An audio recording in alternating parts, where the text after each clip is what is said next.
రాజస్థాన్లో వెలుగు చూసిన ఈ అమానుష ఘటన దేశవ్యాప్తంగా తీవ్ర కలకలం రేపుతోంది. 13 ఏళ్ల మైనర్ బాలికకు మాయమాటలు చెప్పి ఇంటి నుంచి తీసుకెళ్లిన దుండగులు ఆమెను ఓ హోటల్ యజమానికి విక్రయించడం, అనంతరం 5 రోజుల పాటు ఒక హోటల్ నుంచి మరో హోటల్కు తరలిస్తూ 30 మందికి పైగా వ్యక్తులు సామూహిక అత్యాచారానికి పాల్పడినట్లు దర్యాప్తులో వెలుగులోకి రావటం దేశాన్ని షాక్కి గురిచేసింది. బాధితురాలు చెప్పిన వివరాలు, పోలీసుల దర్యాప్తులో బయటపడిన విషయాలు ప్రజల్లో తీవ్ర ఆగ్రహానికి దారితీశాయి. దీంతో రాష్ట్ర ప్రభుత్వం నిందితులపై కఠిన చర్యలకు దిగటమే కాకుండా కేసుతో సంబంధం ఉన్నట్లు ఆరోపణలు ఎదుర్కొంటున్న హోటళ్లపై బుల్డోజర్ యాక్షన్ చేపట్టింది. ఈ ఘటన రాజస్థాన్లోని శ్రీగంగానగర్ జిల్లాలో చోటు చేసుకుంది.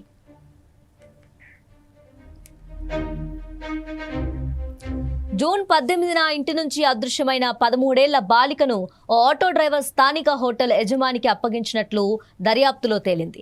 అక్కడి నుంచి బాలికకు అసలు నరకం ప్రారంభమైంది. వివిధ హోటళ్ల యజమానులు, నిర్వాహకులు పరస్పర సహకారంతో ఆమెను 5 రోజుల పాటు వేర్వేరు హోటళ్లకు తరలిస్తూ పలుమార్లు లైంగిక దాడికి పాల్పడినట్లు ఎఫ్ఐఆర్లో నమోదైంది. ఈ ఘోరానికి కొందరు హోటల్ నిర్వాహకులు ప్రత్యక్షంగా సహకరించడమే కాకుండా విషయం బయటకు రాకుండా ఆధారాలు చెరిపివేయటానికి కూడా ప్రయత్నించినట్లు ఆరోపణలున్నాయి.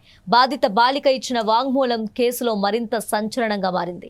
నిరంతర అత్యాచారాల కారణంగా తీవ్ర నొప్పితో బాధపడుతూ ఏడుస్తుంటే ఆమెను మౌనం పాటించేలా బలవంతంగా మద్యం తాగించేవారని పోలీసులకు తెలిపినట్లు సమాచారం.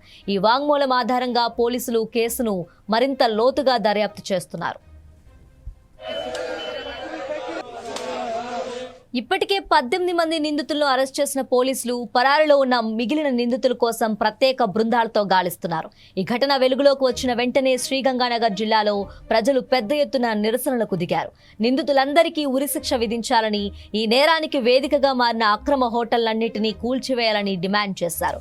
ప్రజల ఆగ్రహాన్ని దృష్టిలో పెట్టుకొని జిల్లా యంత్రాంగం కేసుతో సంబంధం ఉన్నట్లు భావిస్తున్న 4 హోటళ్లను బుల్డోజర్లతో కూల్చేసింది.